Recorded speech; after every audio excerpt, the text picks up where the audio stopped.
Halo semuanya, perkenalkan kami dari kelompok 6 mata kuliah akuntansi biaya. Saat ini kami akan membahas materi metode harga pokok proses atau proses costing.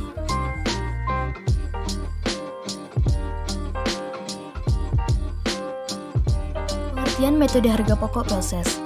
Sistem perhitungan biaya berdasarkan proses adalah sistem yang mengakumulasikan biaya produksi yang dilakukan oleh departemen untuk periode tertentu. Sehingga, objek dari sistem perhitungan biaya berdasarkan proses adalah departemen. Karakteristik metode harga pokok proses. 1.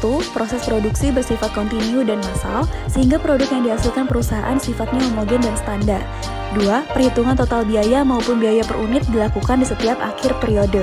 3. Biaya diakumulasikan per departemen dan biaya per unit untuk setiap departemen diperoleh dengan membagi antara total biaya setiap departemen dengan jumlah unit produk yang dihasilkan di departemen tersebut.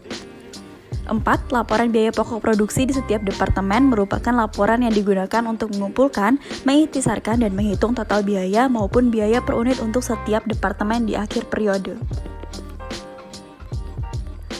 Aliran proses produksi. Yang pertama, aliran produk secara berurutan atau sequential product flow. Semua produk diproduksi melalui proses yang sama dalam urutan yang sama. Yang kedua, aliran produk secara paralel atau parallel product flow. Bagian-bagian tertentu dari tahapan pekerjaan dilakukan secara simultan dan kemudian digabungkan ke dalam suatu proses atau proses final untuk diselesaikan dan ditransfer menjadi produk jadi. Yang ketiga, aliran produk secara selektif atau selective product flow. Produk berpindah antar departemen, bagian yang berbeda dalam satu departemen produksi, tergantung pada produk akhir seperti apa yang akan dihasilkan. Laporan biaya pokok produksi. 1. Skedul kuantitas atau skedul produksi. Informasi ini memuat jumlah produk masuk proses dan hasil dari pemrosesan selama satu periode tertentu. 2. Pembebanan biaya. Informasi ini memuat jumlah biaya yang dibebankan, unit ekuivalen, dan biaya-biaya produk per unit. 3. Pertanggungjawaban biaya. Informasi ini memuat biaya produksi yang diserap ke dalam produk selama satu periode. Penambahan bahan di departemen lanjutan. 1. Tambahan bahan di departemen lanjutan tidak menambah jumlah unit produk yang dihasilkan. Penambahan bahan di departemen lanjutan tidak mempengaruhi biaya per unit yang diterima dari departemen sebelumnya karena jumlah unit sebagai dasar perhitungan tidak berubah. 2. Tambahan bahan di departemen lanjutan dapat menambah jumlah unit produk yang dihasilkan. Penambahan bahan baku di departemen lanjutan yang menambah jumlah unit produk yang dihasilkan akan mempengaruhi perhitungan biaya produk, sehingga perlu adanya penyesuaian atas biaya per unit yang diperoleh dari departemen sebelumnya karena jumlah unit produk yang dijadikan sebagai dasar perhitungan bertambah. Dalam sistem akuntansi biaya, sistem terbagi menjadi 5. Sistem akuntansi biaya yang pertama ada akuntansi untuk bahan. Di sini dapat dilihat ada contoh jurnalnya. Sistem akuntansi biaya yang kedua adalah akuntansi untuk tenaga kerja. Sistem 3, akuntansi untuk biaya overhead pabrik. Berikut cara mencatat pembebanan biaya overhead pabrik. Akuntansi untuk BOP. 2. Berikut cara mencatat akumulasi biaya overhead pabrik. Akuntansi untuk BOP. 3.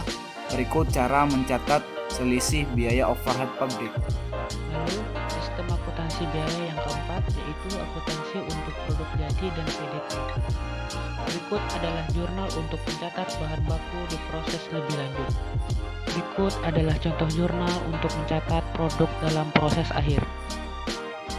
Lalu yang terakhir di sistem akuntansi yang keempat, akuntansi untuk produk jadi dan PDP, ada contoh jurnal untuk mencatat produk jadi yang dihasilkan. Sistem 5, akuntansi untuk penjualan produk jadi, merupakan sistem yang mencatat transaksi penjualan produk dan beban pokok penjualan. Selanjutnya kita akan masuk kepada contoh soal. PT Riserimendi mengolah produknya secara massal melalui satu departemen produksi. Jumlah biaya yang dikeluarkan selama 1 bulan Januari disajikan sebagai berikut. Dari tabel ini kita akan membuat jurnal transaksinya. Langkah pertama yang diperlukan adalah perhitungan harga pokok produksi persatuan. Diperoleh biaya bahan baku 5 juta, bahan penolong 7.500.000, tenaga kerja 11.250.000, overhead pabrik 16.125.000. Yang kedua adalah perhitungan harga pokok produk jadi dan persediaan produk dalam proses.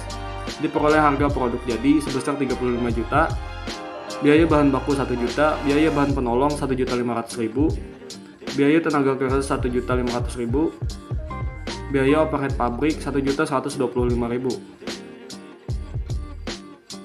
Lalu untuk jurnal transaksinya di sini diperoleh jurnal untuk mencatat biaya bahan baku, jurnal untuk mencatat biaya bahan penolong, jurnal untuk mencatat biaya tenaga kerja yang bisa dilihat.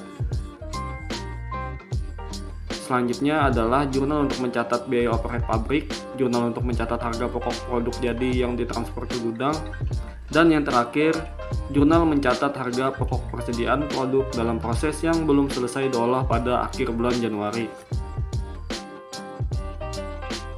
Oke guys, sekian pemaparan materi dari kami kelompok 6 terkait metode harga pokok proses. Terima kasih.